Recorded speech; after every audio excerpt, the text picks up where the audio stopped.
beer tubers, Eric back at you with yet another beer review.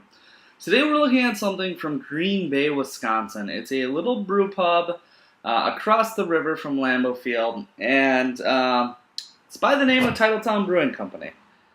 I brought back a growler of their flagship IPA entitled Green 19!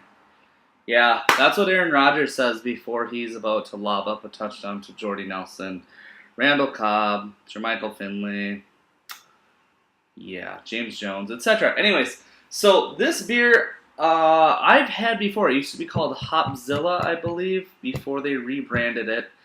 Really nice brew pub. If you ever get up to Green Bay, check them out. They have a Berliner Weiss on tap. That's fantastic.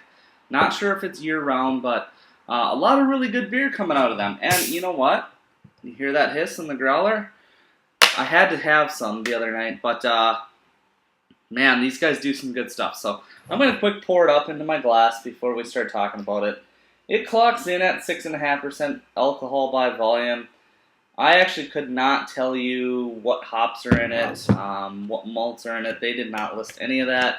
And the brewmaster wasn't around when I was there to ask questions. But as you can see, it pours that golden, coppery, amber, almost, definitely like a copper hue. And, nice looking Midwestern style IPA. They seem to all be a little darker than the West Coast beers, but overall, nice looking one. Let's get our nose into it. Yeah, I get a lot of dank pine and almost marijuana-like herbal. I mean, it's just incredibly dank. Like, there's got to be a fuck ton of Simcoe in here. And for a local brew pub, usually my expectations are very low. But this one just smells really earthy, dank, hair of citrus and pine coming through. Overall, really nice smelling example of an IPA. And for, I think, with the glass and everything, it was $12 for the growler. I can't complain. Well, let's get into the taste. Cheers.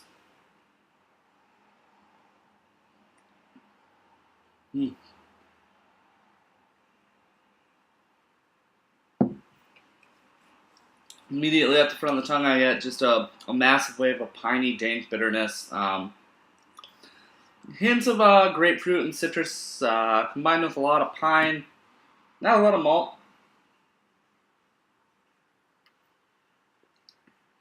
I get some tropical fruits, but there's this just, like, when I've had Pliny the Elder and some other Alpine beers, I get this just dank character. Like literally you're setting aside a crop of marijuana and it's just the aromas are so pungent and in your face. And I don't smoke currently.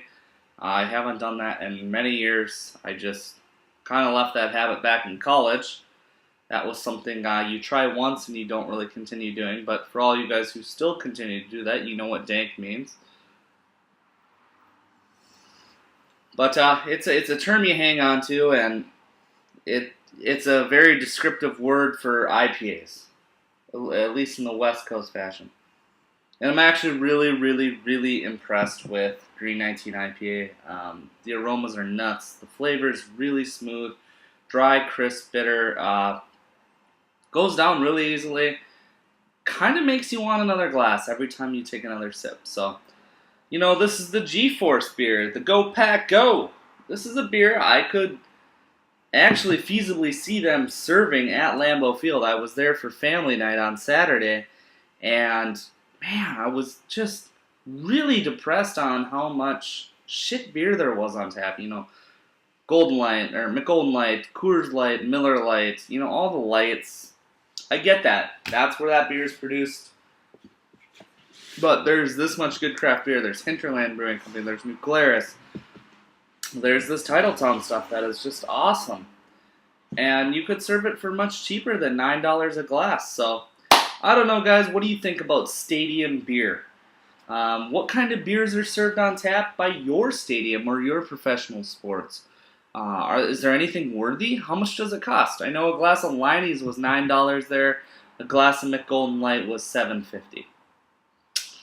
Kind of seems like a little bit of highway robbery going on when you could probably serve this for $6 a glass. You know, maybe 7, maybe 8 if you really wanted to. But who dictates the prices on stadium beer? I guess for me, when you've got local brew pubs in town, there's no reason why they shouldn't be able to have their own stand, like Target Field in Minneapolis down there. They've got Surly, they've got Fulton, they've got Summit, they've got some Indeed, they've got Summit Brewing Company, all sorts of things. So, you know, guys, I guess this video is really about bringing awareness to stadiums and, you know, craft beer across America, not just being available in bars and in cans, whatnot. But yeah, I think you guys, if you ever get up to Green Bay, try out Titletown Brewing Company. I like their growler. It's clear, but I like it well enough. So I think on this beer, I'm going to go a 92 out of 100. The nose is incredible, but the taste just falls a hair short of what the nose is. So always remember to respect beer. We'll see you again in another video. That is for sure.